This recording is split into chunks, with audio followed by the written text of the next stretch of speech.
So, ayun mga best, no? Napanood nyo yung short clip natin. So, kung nagustuhan nyo to, yung short clip natin at yung bagong segment natin, so gusto ko kayong i-update. At gusto ko rin naman kasing magkwento dito sa channel natin.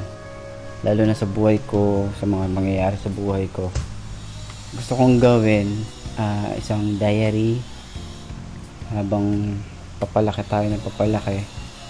Gusto kong gawin na pwede kong balik-balikan or pwede kong panoorin kahit in the future. Pwede kong makita or balikan to na ito yung panahon na wala, as in wala pa talagang laman yung bahay, no?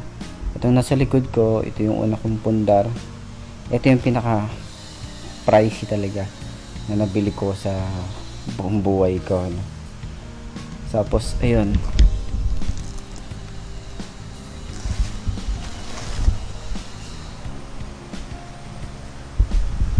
yan, ano yan, lagay ng kalan. Pero dahil wala pa tayong gasol, so pag-iipunan pa natin yan. Pero bumili na ako ng kalan kasi naka sale to. So pinaglagyan ko muna ng ibang gamit para at least papakinabangan, diba? At least lumuwag yung area dito sa likod.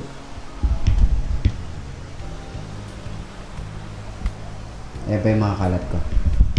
Yan pa yung mga kalat ko. Kasi nag-aayos ako sa dun sa taas. So pakita ko na lang din sa inyo, no? Ito yung nabili nating sofa.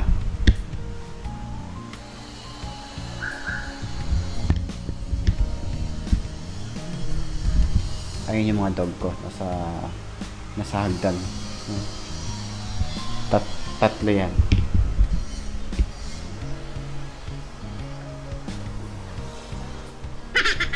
So pakita ko sa inyo yung taas kasi nagpintura ako last time.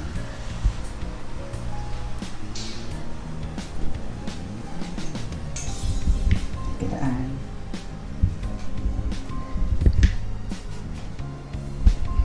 So ayun pa yung kalag ko.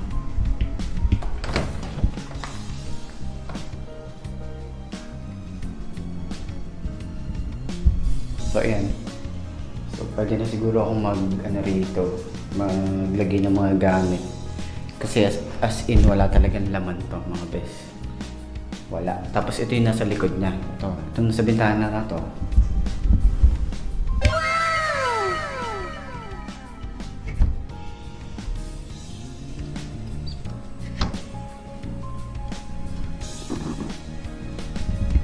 Ganda, di ba?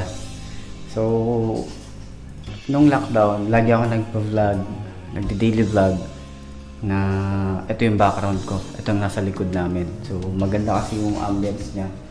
Tsaka may mga tupa dyan, no? May mga tupa, kalabaw, tapos may mga puno-puno. Kaya, ang sarap lang sa mata na tingnan, no? Habang nagmumuni-muni ka.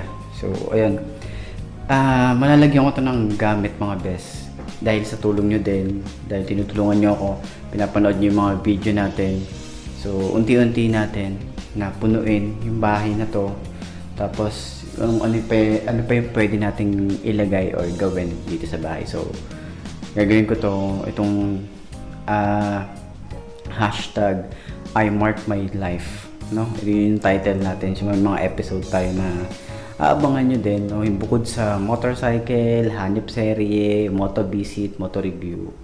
At least gusto kong ipakilala sa inyo yung etong Mark D, no? Na iniidolo nyo, no? Pero ayokong isipin yung iniidolo kasi ano lang din naman ako. Hindi naman ako ganun kataas, no?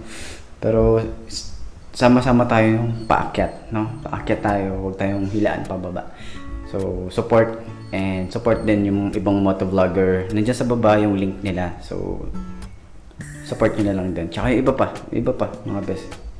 So, ayos tayo dyan. So, ayun. Dito ko na tatapusin to. Alam ko na medyo maikli lang to. Pero okay lang yan. Update ko kayo sa mga pwede natin gawin dito sa bahay. Ayos dyan.